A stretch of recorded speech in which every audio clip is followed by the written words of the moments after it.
the state of South Carolina is embarking on a state water plan process. This is a pretty big deal. Our neighbors have plans that say how much water we have and how we want to use it, and that will cover policy recommendations and everything in between. And our neighboring states have done this in all sorts of different ways. And we're at a moment in South Carolina's history where we can have a say in how this is done. So we are working with river basins across the state of South Carolina to talk to folks about how they want to think about planning in their river basin. So that being said, we've got a few different water experts in the room that I want to introduce y'all to, and I know we have a lot of great community leaders in the room tonight, so thank y'all for being here. So I'm with Conservation Voters. We have Gerrit Jobsis with American Rivers, and he'll be speaking to y'all more about the state water plan. We also have our great partners Meg with Edisto Riverkeeper. Then John Tynan is our Executive Director at Conservation Voters. And then we've got Savannah Riverkeeper in the room, Tanya and Elena. We've got Hugo with Friends of the Edisto. And then I know numerous other different community groups are also in this room. So please, take a moment to mix and mingle when we're done and meet all the different players. So with that, I do want to note that tonight we may talk about what policy options might be covered in the state water plan, but this is not going to be a night to rehash a lot of the conversations we've already had about the Edisto. This is going to be a conversation about the future of the Edisto. It's going to be a conversation about how we start planning for the future of the Edisto, whether that's surface water use, groundwater use, and everything in between. So I'm looking forward to working with the Edisto River Basin, and hopefully this is the start of several conversations. So with that, I'm going to hand it over to Gerrit. We have some materials that will guide you through our conversation today. As Gerrit's speaking, as we're answering questions, we have several of these floating around the room.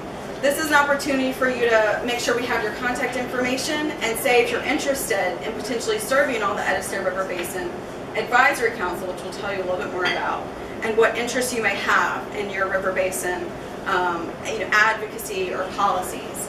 So this is just an opportunity to tell us if you want to be contacted about future endeavors. Gerrit is going to be talking to you about the state water plan. So we've passed out a few handouts about that, and we'll take it from there. I can take it from there, yes. Thank you, Rebecca. Well, thanks everybody for being here. This is a great turnout. As Rebecca said, we're kind of embarking on a new state water planning process for the state of South Carolina. Actually, we're really kind of going into phase 2 of the state water planning process. The first phase, which some of you all may have been involved with, I know some people you definitely were involved with, were the surface water assessments that we did around the state, where we looked at how much water is currently being used, how much water is remaining to be used in the different river basins around the state. The second part of that was also a groundwater assessment, which I know has been very lively here in the Edisto Aiken area, about how much groundwater should be used and how much groundwater capacity there really is in different parts of the state. So those are kind of precursors to the real more public engagement part of the state water plan. The South Carolina Department of Natural Resources was given the authority in 1967 when our state passed the State Water Planning Act, which gives the agency the authority to create a state water plan that's supposed to include policies and guidance on how the state should manage its waters. Now, the last time this was done, it was in 2004, just background, I work with American Rivers, we're a national river conservation organization, but at the time, I was working for the South Carolina Department of Natural Resources. I was a fisheries biologist, and I was involved in developing, starting in the late 90s to the early 2000s, in developing the state water plan, trying to look out for what was needed for fish and wildlife. So that was kind of my role in that. But since that time, a lot of things have happened since 2004 when that last plan was published. So we've had the drought of record, which was 2008, 2009. We passed for the first time in South Carolina a law that regulates the amount of surface water that can be taken out of rivers. The Surface Water Planning Act. We've had catastrophic floods, huge precipitation events. We've also had some controversy about how much water is being withdrawn out of rivers like the Edisto, controversy about how much groundwater is being taken out. So since 2004, when the last plan was developed, we as a state have become much more aware of river conservation, of water conservation issues, water issues, including those related to rivers, those related to groundwater. One thing that's really new, also since 2004, that's going to happen, this is a really, really good move. I have to give a big tip of the hat to the DNR. They are very interested in creating regional basin advisory councils. In South Carolina, we have 8 regulatory river basins. They're pretty much following the true river basins. They kind of carve it up a little bit, but they have 8 basins, which includes Savannah, it includes the Saluda, it includes the Catawba Wateree, it includes the Santee, it includes the Edisto, the Salkehatchie, and some more. So there are 8 regulatory river basins around the state, and the plan for the state water planning process is to create a basin advisory task force or a basin advisory council for each one of these river basins. The goal there is to get input from the local stakeholders, from citizens, from businesses, from outdoor recreationalists, from whoever it is that wants to be involved in the process, to serve on these basin advisory councils. So the Department of Natural Resources just this month is going to be announcing the kind of creation of a statewide committee that's going to oversee the whole state water planning process. And from that, they're going to then develop a plan for how these basin advisory councils are going to be used as far as providing input, how that input is going to be processed. So that's a really important thing. I think an amazingly good thing for South Carolina to move into, proactively trying to get input from the local communities on what they want for their rivers and for their groundwater use, what they want as far as making sure that things stay healthy, that there's a balance between water use, water that's left in the river, and things like that. So again, we expect any day now, really. I think we've got to know who's going to be on the statewide advisory committee. We expect the DNR to announce that pretty soon. Again, it could be tomorrow. We met with them last week and they're ready to go. They just need a few levels of approval. Then after that, probably sometime this spring, early summer, they'll be announcing how these basin advisory councils will be forming and how they will be administered. So one of our real goals for this meeting today is to, first of all, just let people know. I mean, it takes geeks like me to know about a state water planning process. It's not like the kind of conversive thing that you bump into somebody at the convenience store and say, hey, what about that state water planning process? So we wanted to make sure that everybody knew that was going on. And then secondly, we wanted to make sure that people knew what the opportunity was to be involved locally, that there will be this opportunity to be involved locally.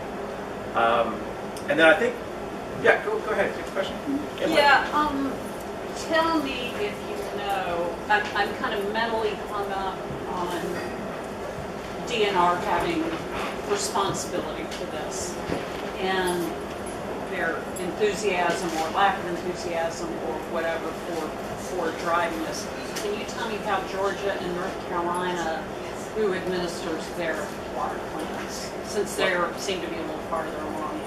Well, actually, so in Georgia, Georgia did a process that they wrapped up a few years ago. It was really not a very well thought out process, and one thing that the DNR is doing here that's really good is they are trying to learn from what Georgia did.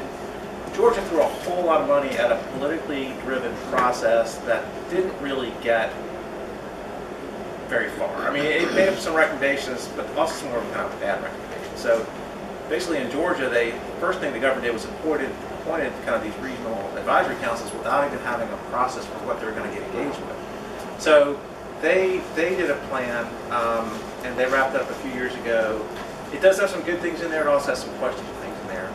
In North Carolina, they don't really have a state water planning process, but what they have, they don't have a real state water plan, but what they have is they have pretty good agency policies regarding water use. And they, there they have done, one thing they did is the state legislature required the agencies to do an ecological flows analysis, how much water needs to remain in the rivers in the state. That's really important. It was very well done. I actually got like 5, and so I've come from a scientific background, so they ended up having 5 published papers on their process and the outcomes of their process. It was very well done. A lot of university involved, a really good job. But and so they have that guidance, but they don't have the kind of comprehensive plan that South Carolina is trying to form.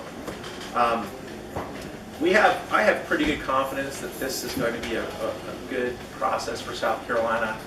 The Department of Natural Resources really knows the importance of this. They're involving the Department of Health and Environmental Control. In our state, DNR is kind of the water planning agency, but DHEC is the one that's involved with issuing permits and protecting water quality. And they're also engaged with Clemson University and their Water Resources Center. So that team of 3, I think, is going to give us a really good public process. That said, we're also trying to really work with them to make sure they cover some of the things that are really important. And I guess I'll say it now. One thing that I think you have a handout on, a little card maybe, is that, are these passed around yet? Yeah. Okay, so some of these are here. So there's a group that was formed, actually started here in the Edisto with people from Friends of Edisto River, created this group called the South Carolina Rivers Forever. We have about a dozen conservation organizations, we have businesses, we have citizens involved with that. We are sponsoring a 2-day symposium that will be May 30 and 31 in Columbia. We're collaborating with the DNR, collaborating with DHEC, collaborating with Clemson University on putting this forward, and the goal there is really to kind of get all the kind of issues out on the table. The goal of that is not to answer the questions, but really, before you can answer the questions, you kind of have to know what the questions are. So that goal of that symposium is really to kind of big picture look at what's possible, what the state needs for a sustainable water future. And then so one thing we want to do is get people from here, people from around the state that are interested in that, to participate in that symposium. So that's one thing we're trying to do to help provide support for DNR and DHEC and Clemson to do a really good process to make sure that we're engaged in the public and getting a good result from the state water plan. And one thing that we in our discussions with DNR, DHEC, and Clemson about how they're going to roll out this process this year, and as we've talked about what we can learn from other states in this, one thing that was brought up was the Georgia process. They had these basin advisory councils. They invested a lot of money in this great plan, but their basin advisory councils were top down, right? So they were just local elected officials, and kind of figureheads, so to speak, which is not a bad thing, but you want a diversity on your advisory council. So that's one thing that we're trying to start the conversation in each river basin about is who needs to sit on the advisory council to adequately represent that community and that river basin, because the Edisto is a very different place than the broad river basin, that spans up into the Spartanburg area and comes down to Columbia. So, how can we work in each river basin to have the right mix of folks representing it? Whether those people are sitting on the basin advisory councils or whether they're, giving moral or friendship support to the folks that are serving, because this will be a multi-year process. I think Georgia's took them at least 5 years or more to work through. So I mean, this is a question too of what kind of involvement can people actually give? What will this look like? There's probably going to be different pieces and parts. Some discussions maybe about groundwater and different water. Industrial users are taken out of groundwater, like they've seen in Charleston with Google, or ag use out of groundwater, or there'll be surface water issues addressing how to balance recreational users and hydroelectric projects. So all these different things will have different expertise engaged. But that's one of the things we want. We want to make sure that we actually have citizens and residents of South Carolina from different backgrounds on these advisory councils, so that it has some of that diversity.